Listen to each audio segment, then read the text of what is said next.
Hey, welcome back, Vol fans. Today we're going to dive into our recruiting class and our transfer portal people. We're going to touch a little bit on each one of them and how they fit into next year's team, Bob, and their individual position groups. So, Bob, it all starts with one thing. It starts with the quarterback position. Most important position on the field, as everybody knows. The one we signed this year was Jake Merklinger, a guy that I was surprised we was able to get him because he was pretty well highly thought of. After getting Nico, I didn't think we'd get a guy this good. No, this caliber, no, Bob. I consider him an elite prospect, maybe not top 3, 4 guy. Mm-hmm. He's top 10, though, in my book. Yeah, and I think it's easy. The guy, from whatever I've heard about him here, I reckon the guy he does everything well, very well, very accurate. The only thing that really just stands out about him is his arm strength. And if he had a stronger arm, he'd probably be one of the top 2 or 3 quarterbacks in this class. Yeah. And his rank would probably even go up too, quite honestly, if he just did some circuits on camps, is what I'm looking for, Bob. That shouldn't really make that big a difference to the scouting organizations, but it does. If you don't go to the camps or do a lot of 7-on-7 stuff, then you're just not getting out there. And yeah, they penalize me in the rankings a little bit, and I could kind of see that some. I mean, if you want to see them, high school film can be misleading, the competition and stuff like that. Yeah, in this case, though, I mean, he plays in a great area of the country, in Georgia. I mean, it's not like he's playing bums. Right, and as far as looking at the big picture for our QB room next year, it's not very big. That picture is not very big at all. Merklinger, he has to come in and get acclimated and learn this thing quick because you got Nico, you got Gaston Moore, and Jake Merklinger. I mean, that's it. I mean, he's going to have to. Yeah, I know a lot of people think Gaston Moore, they have high opinion of him, and I'm not saying he's bad. I think he run the offense efficiently in the orange and white game a year ago. But there was a reason he's a walk-on. He was a walk-on at Central Florida. Right. You want Merklinger to take that job, but if he does, I think it'd be later in the year. Moore probably has it early in this season. But fortunately, though, he's already here for both practices, so he can get his feet wet with the offense, with the tempo. That's huge. Right, and he'll be able to stay on campus, and it's almost like a mini spring practice for him. Give him a lot of things to work on between now and spring practice. Yeah. And then take hopefully another step between it and fall. Yeah. It's really by the time fall camp comes around, it's almost like he's a sophomore, really. So, I mean, that's huge. That's quarterback position. Now to the running back position. Bob Peyton Lewis is one of my favorite guys in this class. Mm-hmm. You watch him run, everybody knows he's got speed. He's probably one of the fastest guys any position in the nation this year. I think as a junior, he ran like a 10.5 100-meter. His personal best. He's a blazing guy. But he's not like, he's not small. I mean, you see a lot of these big guys, and they're super skinny. He's not. He's got a little bit of size to him. He runs the ball physical. He's got a good little side step when he's in the interior. Again, what Johnny Majors calls a dead leg, pretty good. Yeah. Some guys are fast that plays running back. He's a running back that's fast. I mean, he's just good way of putting it, Bob. He's a really good running back. I mean, he's not just a speed guy. And as far as the big picture goes, he's got a shot probably for that 3rd spot in this offense. Sampson's going to be your number 1 probably, and Cam Selden at least to be dialed in as number 2. Yeah.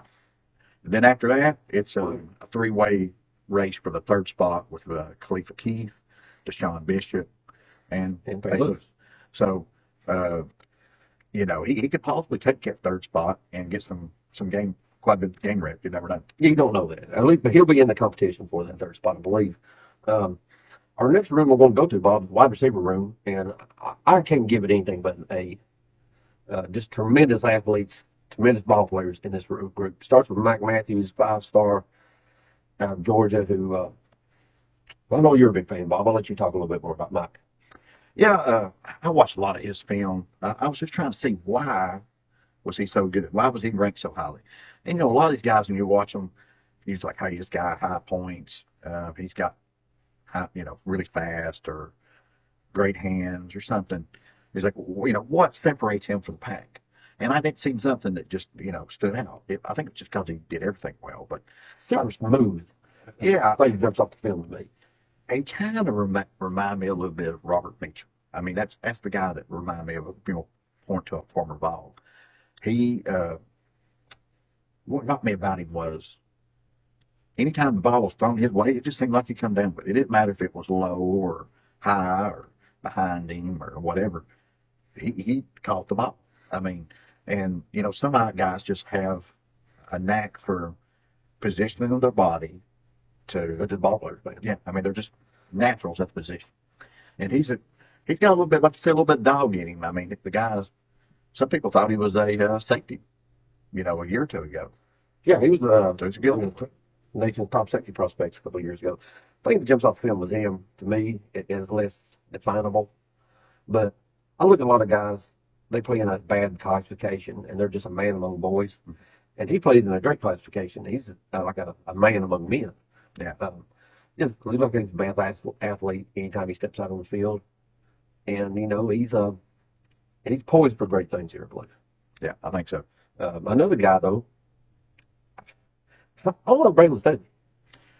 Yeah, I think he's a guy who's underrated, which I say that about every single prospect we ever signed. So, I mean, But I think he's like a top 100 guy. he is, and I think He's underrated. and that's something else too. Supposedly, this is a very good wide receiver class. So, I think we got two really good ones. But yeah, Staley, when I was watching him, one thing that kind of stuck out to me was, him like Matthews, he seems to catch everything, but he is a really quick first step. Kind of reminds me of Valus Jones a little bit, maybe a little thicker, A little taller. a little bit. Yeah, I think they listed him at 6 foot, but I also heard that might not be 6 foot. But man, he had a little nice play in the Shrine game on the sideline. I could definitely see him taking one of those little sideline passes that we love to throw with the blocks and excelling at that. Well, the last guy we got that had a good shrine bow did okay here. Yeah, Jalen Hyatt. Yeah. Now, out of the transfer portal, who will have a shot to make immediate impact next year, was a guy that this staff zeroed in on real quick once he went to the transfer portal. Chris Brazil, as a freshman in Tulane, over 700 yards, almost 800 yards receiving, 6'5". Kind of reminds you of Dante Thornton as far as speed and size. Only difference was, as you pointed out, Bob, was production. Yeah, I think with Thornton, we was hoping, he didn't have a lot of production. You saw the physical attributes. Right. And he was an older But guy not too, production. as a junior, I think it was sophomore, junior. I mean, he had a little bit of time there at Oregon. He still hadn't really done a whole lot. So and he still might do something here at UT. Oh, yeah. I can't write him off yet. Because he looked a lot better on the outside than he did in the slot. So he's still got a chance to be something. But Brazil, I think he's the real deal. I mean, he'll be a sophomore, so we still got him for Potentially 3 years. yeah. And that's something else, you'll notice as we talk about All these transfers. We didn't go really after a lot of 1 year guys. We wanted guys that was 2 and 3 years because, I think a lot of times, even if you are a really good ball player, it takes a little bit of time to get used to the systems. So, they were really heavy on that position, on guys who had multiple years. But yeah, big time prospect. As far as the big picture, Tim, as far as wide receivers, I think these guys all fit in and could possibly all make a contribution next year. Excuse me. But one thing about it, from a athletic and prospect view, they elevate this room. Now, I know Brew McCoy was a 5-star. Everybody likes him. Love him coming out of high school and everything. Big physical guy. But, really lacks speed. None of these guys lack speed. Right. There's none of them short like a squirrel who has great speed but horrible size, from what you want out there. And, I mean, the day they step on campus, all of them are going to have an opportunity if they can make that transition. Matthews, you mentioned Brew McCoy. That's a guy who I think Matthews is kind of similar to. I think he's a physical guy. I think he'll be a guy who, might get him on the field where he can do the block over on the sideline. We badly missed it once Brew went out late. We did. And I think he might be able to do that. I think he's similar to Brew. I think he might be a little faster than Brew. I think it is. But I think he could be a very good player for us. And these guys, one or two of these guys, I think will make a big contribution next year. Yeah. Long term, I want to mention one other person that's not going probably to be a wide receiver here, but could maybe get a few snaps here and there. Is that Boo Carter? Definitely signed as a defensive back, and will be a punt returner probably day one. But he is one of the most electrifying guys with the ball in their hand that you'll ever see. Yeah. And I'd have a hard time as an offensive coach not trying to dream up a way to get Boo Carter an occasional touch of a ball. Yeah, I think they're going to try to scheme up a package for him. He's just too good. He's electrifying with the ball in his hand. And I reckon, already, he's on campus right now. We'll go through some of the bowl practices. And I reckon he's already standing out. Standing out. Yeah. Him and Matthews both, I reckon, have already shown some flashes of being very electric with the ball in their hands. So, yeah, I would say, like you said, the guy I think is going to play safety for us. But at some point, it might not be the freshman year, but I think he'll have some a package for him. I believe so, too. Now, let's jump into the next room, which we had to have somebody in. It's the thinnest room on the team, probably, easily, probably. Play schedule probably got more competition than what we had coming back. It's tight end room. Yeah. I mean, it's Ethan Davis, who I absolutely love. I think he's an all-conference type guy easily. Mm-hmm. But he's brittle. He's Mr. Glass so far in his career. And the only other guy on the squad, Emmanuel Okoye, who might be the best athlete in college football. But super raw. Yeah, the most raw athlete in college football. Right.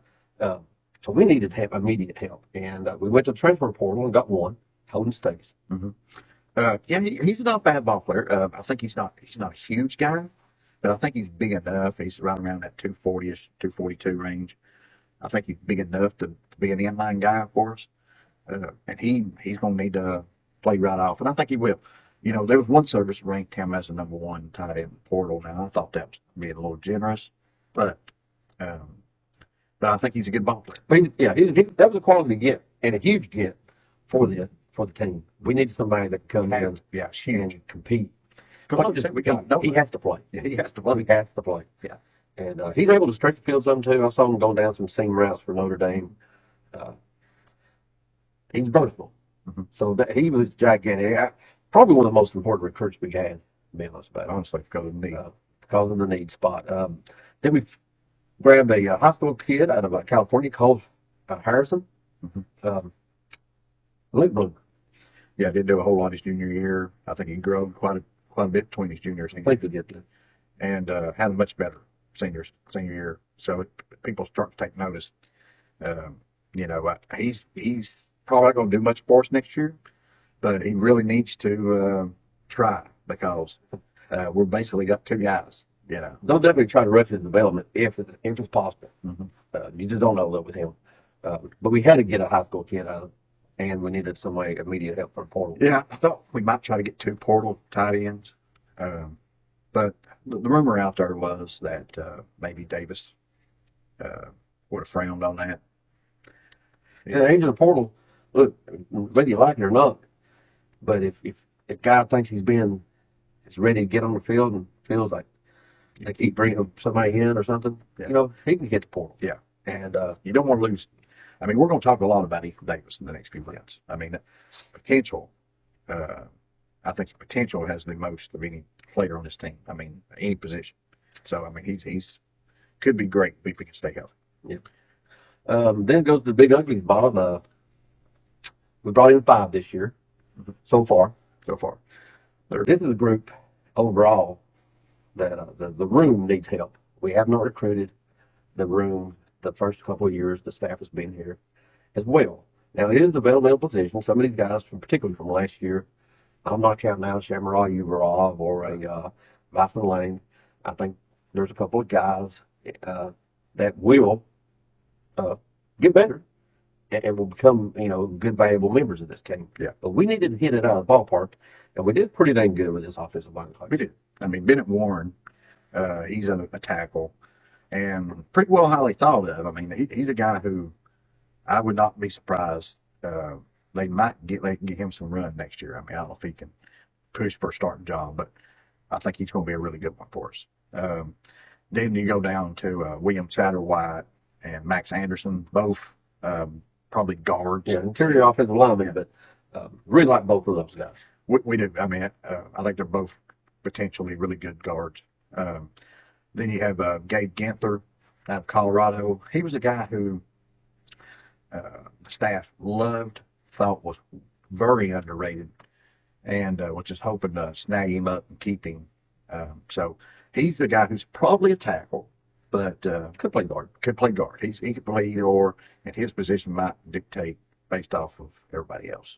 Mm-hmm. So I mean, And we ran it out with Jesse Perry mm-hmm. from Tennessee kid. He's a little light in the paints right now. Right. Tall, But just light.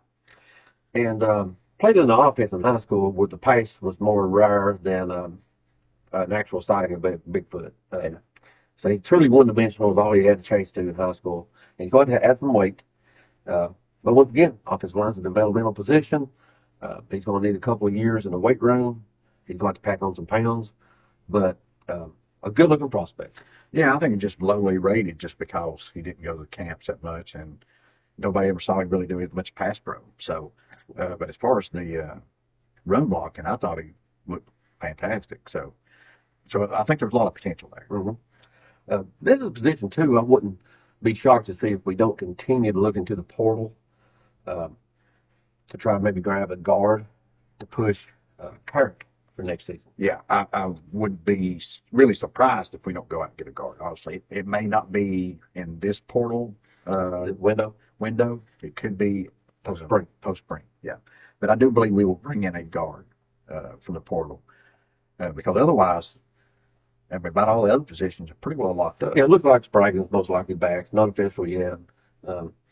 Both tackles are Cooper Mays. 4 of the 5 back. Ollie Lang moved on. So you've got Carrick is the one that's probably going to be, if it went today for next season, that's who it would be. Probably be right now. But if we get some, obviously, too, if we want to upgrade that offensive line, that's also the first position we probably upgrade. Mm-hmm. And I reckon the staff was higher on Carrick than some others was, but it seemed like he couldn't stay healthy. So maybe that was the issue. So we'll see. And maybe he's the guy. But I still think they'll grab probably a guard. Yeah. And we can still, speaking of potential offensive portal people, as of this time right now, Evan Stewart's still out there. That whether we need another wide receiver badly or not, this kid is fantastic. Parents went to both are UT people. Easily one of the top wide receivers in the nation. Probably our best guy if he was to show up next year for us. Very could well be. I mean, the guy is very good. Yeah. I mean, tough competition for that one. Yeah, I'm not here today. We're in it deep yet, but I reckon there has been contact, and there has been some mutual interest there. So we'll see. I'm thinking though, getting Chris Brazell might have make that one less likely, just because from a well, if we hadn't got Chris Brazell, we would have went after him hard. NIL hard on. Yeah, on Stewart. I think that's the issue right now. I think NIL dollars. Do they have NIL dollars? Are they gonna say, hey, do you want Stewart, or is he a need, or is he a want and you need something else, maybe another guard, maybe another defensive lineman or cornerback, corner, whatever. Yeah. But anyway, that's going to do it for the offensive side. And check us out tomorrow. We're going to go over the defensive newcomers and how they're going to fit in on the 2024 team.